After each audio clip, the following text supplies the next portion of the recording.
Hello दोस्तों, how are you? कैसे आप सब? मैं हूं हुसैन, इस चैनल का होस्ट और आपका दोस्त। दोस्तों, आज हम लोग देखने वाले हैं लेसन 12 आदमी की कहानी, जिसे लिखा था प्रोफेसर मोहम्मद मुजीब ने, और उसका खुलासा देखते हैं। तो चलिए जल्दी से शुरू करते हैं। तो फ्रेंड्स देखें, आदमी की खिलकत कई सालों पहले हुई थी, लेकिन आदमी की खिलकत से पहले और भी बहुत कुछ था। पहले ये दुनिया एक आग का शोला बनी, फिर बर्फिस्तान हुई, फिर पानी बनी, और इसके कई बरसों बाद जब हवा का होना मालूम हुआ तो कीड़े और बड़े बड़े जानवर पैदा हुए, और इनमें से कई उड़ने लगे तो कई पानी में तैरने लगे। आज की दुनिया बनने में कई तब्दीलियां आईं, और तब जाकर ये दुनिया बनी। यानी इस खुलासे में ये बताया गया है कि ये दुनिया बनने में कौन कौन सी तब्दीलियां आई थी।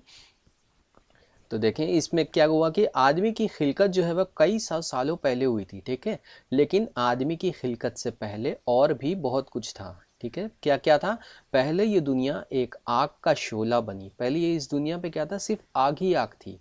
उसके बाद क्या हुआ? बर्फिस्तान हुई, यानी जब इस आग के ऊपर इस बर्फ की बारिश हुई तो ये आग तो बुझ गई, लेकिन इस दुनिया जो थी वो किस में तब्दील हो गई? बर्फ में तब्दील हो गई। लेकिन इसके बाद क्या हुआ? फिर पानी बनी। पानी कैसे बनी? जब ये बर्फ पिघला तो क्या हुआ? ये बर्फ जब पिघला तो इस दुनिया पे सिर्फ पानी ही पानी हो गया। और उसके बाद क्या हुआ? उसके कई सौ साल बाद, यानी कई बरसों बाद, इस दुनिया पे हवा का होना मालूम हो, यानी जब इस दुनिया पे ऑक्सीजन आई, तब क्या हुआ? कीड़े और बड़े बड़े जानवर जो थे वो पैदा हुए।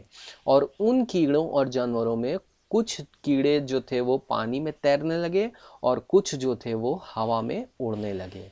और आज की दुनिया बनने में जो है वो जो जो तब्दीलियां आई हैं, वो सब चीज़ें जो थी इसमें बता दी गई हैं, ठीक है। तो यानी इसमें बताया कि आज की दुनिया में कई तब्दीलियां आई, और तब जाकर ये दुनिया बनी है। तो फ्रेंड्स, उम्मीद करता हूँ कि आप लोगों को ये सबक समझ में आया होगा। अगर आप लोगों को वीडियो अच्छी लगे तो please like, share and subscribe. बहुत ही जल्द नेक्स्ट वीडियो के साथ मिलेंगे। तब तक के लिए अल्लाह हाफिज़।